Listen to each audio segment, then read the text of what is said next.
Olá, pessoal, como vocês estão? Espero que muito bem, apesar de tudo. Eu sou Amanda Chaves Pinheiro, professora de Sociologia do IF Sudeste MG, Campus Juiz de Fora, e hoje nós vamos falar sobre tcharam, as 10 estratégias de manipulação midiática. Simbora?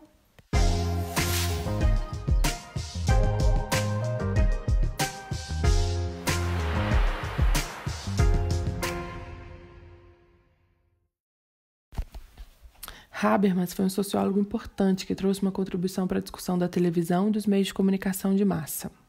Ele foi integrante de um grupo de pensadores que ficou conhecido como a Escola de Frankfurt.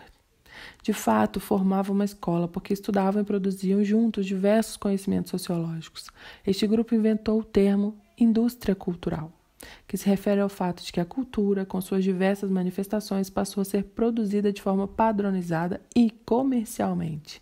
Habermas dizia que a indústria cultural transformou a discussão dos interesses públicos, que ele chamava de esfera pública, como, por exemplo, a política, a democracia, em interesses comerciais que beneficiavam os interesses privados. Ele diz, entre outras coisas, que as discussões políticas são encenadas nos parlamentos e na mídia e que os reais interesses públicos são manipulados e controlados pela mídia. Walter Benjamin afirmava que, como os produtos culturais criados pelos homens foram submetidos à ideia de consumo, eles foram transformados em mercadorias e passaram a ser fabricados em série.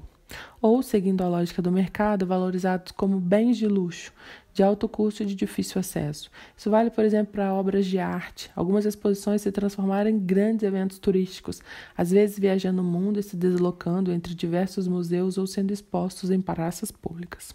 Dessa forma, massifica a cultura e as artes para o consumo rápido no mercado da moda e da mídia. Massificar é banalizar as artes e a produção de ideias e também, de certa forma, vulgarizar os conhecimentos. A indústria cultural é feita para vender cultura e, de tal forma, deve agradar e seduzir o consumidor. Essa indústria não pode provocar, chocar, perturbar ou fazer o consumidor pensar nas informações novas. O que a indústria cultural deve fazer para ser eficiente e eficaz é oferecer ao consumidor coisas e ideias já conhecidas, vistas e feitas como novas aparências.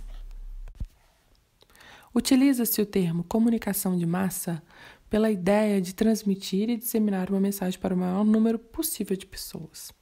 Para que isso ocorra, é necessário que os meios utilizados para a transmissão consigam atingir uma grande população. Portanto, podemos considerar que a televisão, rádio, jornais e, mais recentemente, a internet são mídias de comunicação de massa. A característica dessa comunicação é que a mensagem parte de um único emissor para inúmeros receptores, o que torna o envio da mensagem mais ágil, fácil e amplo. Podemos encontrar grandes vantagens na utilização desse tipo de comunicação, pois é através dele que informações atingem de forma rápida e eficiente uma sociedade, atraindo a atenção das pessoas para diversos assuntos. Por outro lado, há também desvantagens, pois antes de qualquer coisa são formadores de opinião, chegando muitas vezes a impor essa opinião individual do emissor para todos os receptores, influenciando a formação da opinião pública, favorável ou desfavoravelmente sobre pessoas, grupos e organizações. O linguista norte-americano Noam Chomsky elaborou a lista das 10 estratégias de manipulação através da mídia. Nós vamos ver agora uma a uma. A primeira estratégia ele chamou de a estratégia da distração. O elemento primordial do controle social é a estratégia da distração, que consiste em desviar a atenção do público dos problemas importantes e das mudanças decididas pelas elites políticas e econômicas, mediante a técnica do dilúvio ou inundações de contínuas distrações e de informações insignificantes. A estratégia da distração é igualmente indispensável para impedir ao público de interessar-se pelos conhecimentos essenciais, como na ciência, economia, psicologia, neurobiologia e cibernética. Manter a atenção do público distraída, longe dos verdadeiros problemas sociais, cativadas por temas sem importância real.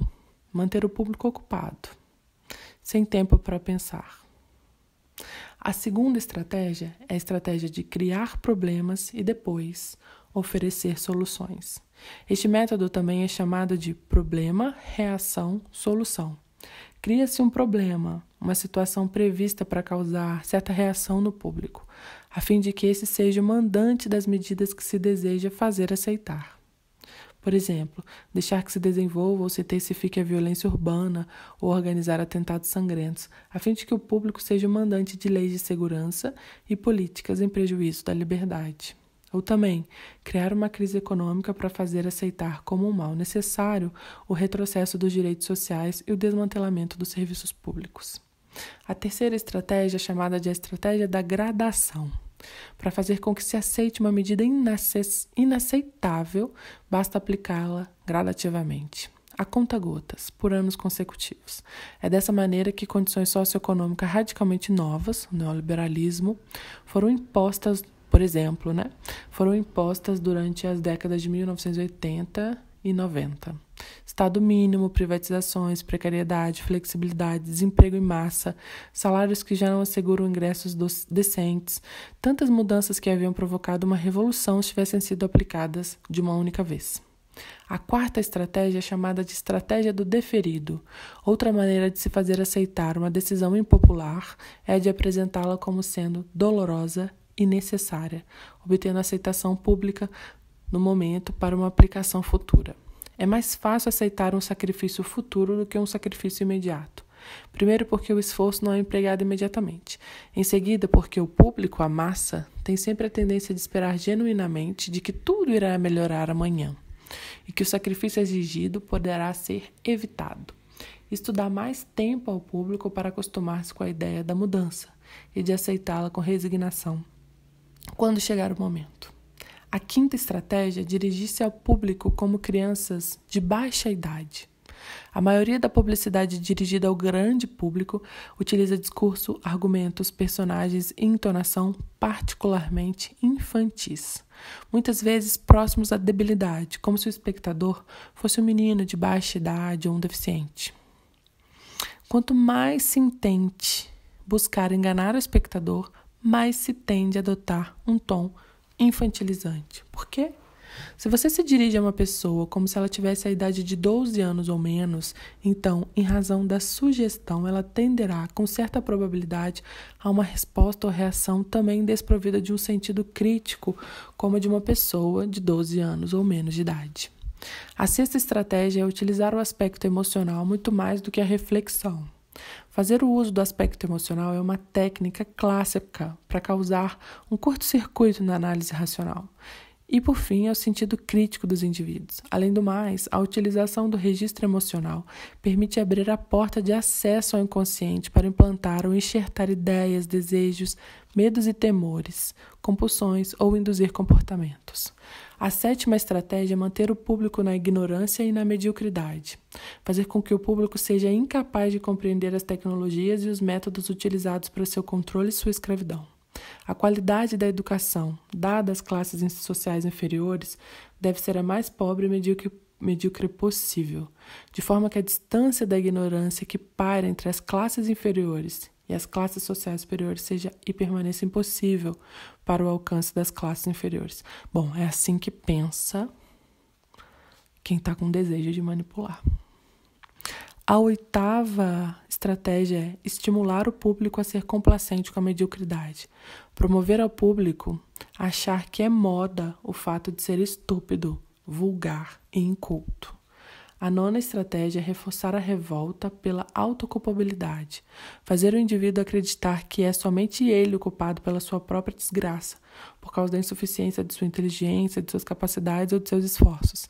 Assim, ao invés de rebelar-se contra o sistema econômico, o indivíduo se autodesvalida e culpa-se, o que gera um estado depressivo do qual um dos seus efeitos é a inibição de sua ação. E sem ação, não há revolução.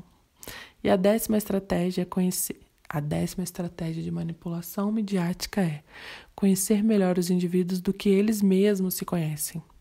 No transcorrer dos últimos 50 anos, os avanços acelerados da ciência têm gerado crescente brecha entre os conhecimentos do público e aqueles possuídos e utilizados pelas elites dominantes. Graças à biologia, à neurobiologia, à psicologia aplicada, o sistema tem desfrutado de um conhecimento avançado do ser humano, tanto de forma física quanto psicologicamente. O sistema tem conseguido conhecer melhor o indivíduo comum do que ele mesmo se conhece. Isso significa que, na maioria dos casos, o sistema exerce um controle maior e um grande poder sobre os indivíduos do que os próprios indivíduos sobre si mesmos. E você? Me diga você o que você pensa sobre as 10 estratégias de manipulação midiática.